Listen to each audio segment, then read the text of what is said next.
All right, guys, today is going to be a bit of a quicker session on the alternate choice close. It's a very, very important closing technique, guys. It's all about the psychology of selling, understanding the difference between a yes or no question, an open-ended question, and a question which basically, minimizes the variables. The alternate choice close is designed to present the question in an ideal way for both the client and yourself. So, and it is a close. So, for all intents and purposes, that is what we do. I will pre-position here, guys, in this session for all sessions moving forward. All sales skills, all sales techniques, everything that I'm teaching is designed to get the client out of their own way. All right. You can't trick a client into buying something because at the end of the day, what we do, it's a relationship-based thing. It goes for a very long time. But what it does do is it allows the client to get out of their own way because they're so used to being approached by sales. And that's something we're going to go through later about the psychology of selling. The alternate choice close is simple. You're presenting two outcomes, those outcomes all the time. So if you want to book a meeting, you pick 2 days that are ideal for you. You're available Tuesday or Thursday, right? The question might be, I'm not available either of those days.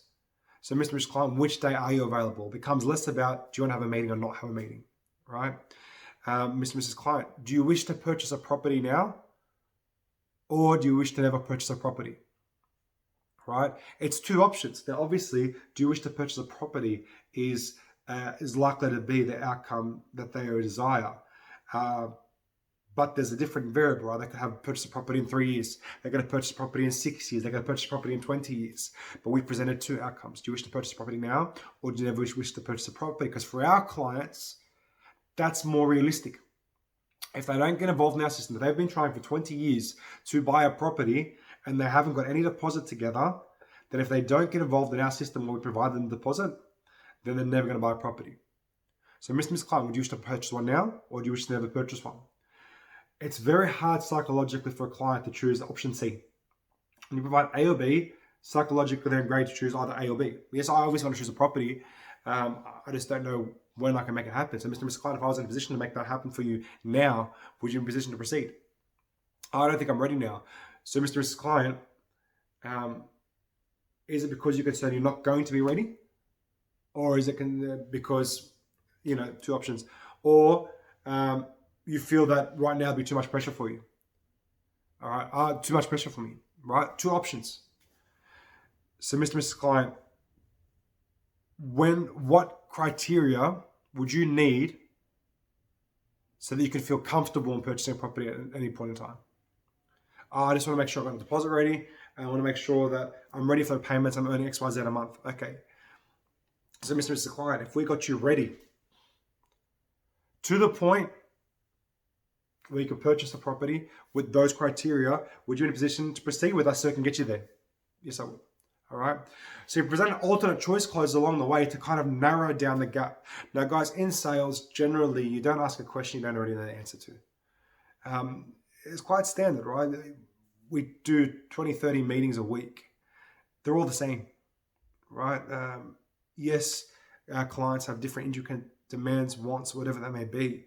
But all in all, you can kind of group them into 6 or 7 different kinds of clients with their own, original personalities that come into it.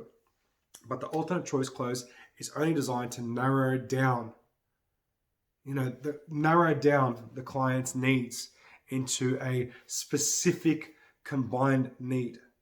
Guys, when a deal doesn't go ahead, it's for a few reasons. One, obviously they don't like you. B, they don't trust you. But C, they've left the meeting with no actual indication either what you do or B, what they want. The alternate choice close is to help with the last one. Them understanding what it is they want, guys. I've been doing financial planning before this for multiple years. And we ask clients, what do you want? I want $1 million. Why do you want $1 million? And they just get stunned. They have no idea, right? The why is very important. If you can actually articulate the why from their mouth, get them to say it. You ask questions, they deliver the answers. If you can get that, then you've got to close. So, Mr. Client, do you prefer this or this? What has stopped you? Deposit. Now, is it deposit or your ability to save for a deposit? Because obviously deposit doesn't stop you. It's the ability to save, to have one, right? because no one's actually ever offered you a deposit before, have they? No, they haven't. Alternate choice close is extremely important. Do you want this or this? Just narrows it down. So get used to giving 2 options or 3 options, because when you give 2 options, it basically gets rid of the 98. Right? Now, don't always use it. Try to use an open-ended question first. You know, when you made this inquiry to purchase a property, 0 deposit, what are you looking to achieve? I wanted to buy a property. Why do you want to buy a property? I just think it's a stable investment. So, Mr. Client, is it a stable investment for you in the future? You wish to sell it, or is it something that you wish to pass on to children? Oh, yeah, it's for my children. All right, that's a big, strong why. I want to have a property that I can pass on to my children. An investment isn't really a big why, because they haven't bought it because they want an investment. If they did, they buy an investment property. They're doing it to buy a house for themselves. And generally, the investment component is after they die with that. So lead with an open-ended question to let them choose where the narrowing comes into it, and then go to an alternate choice close to basically narrow down further.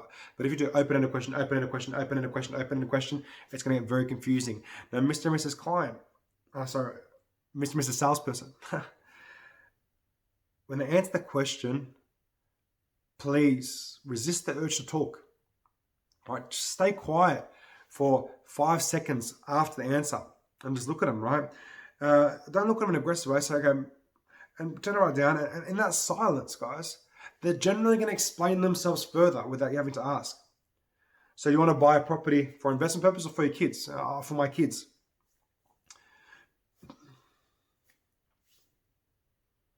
Give it half a second. Okay, and in that second, it may feel like a long time for you, but it's not. It's a longer time for them, right? They'll go, yeah, it's going to be hard for them to buy a property, so I want to make sure I leave them something. It's very important to me. They may say those words. Open-ended question, alternate choice question to define, and then a bit of pause to get extra information out of them. That's a freebie, right? Don't give away any freebies. All right, guys, I hope that helps.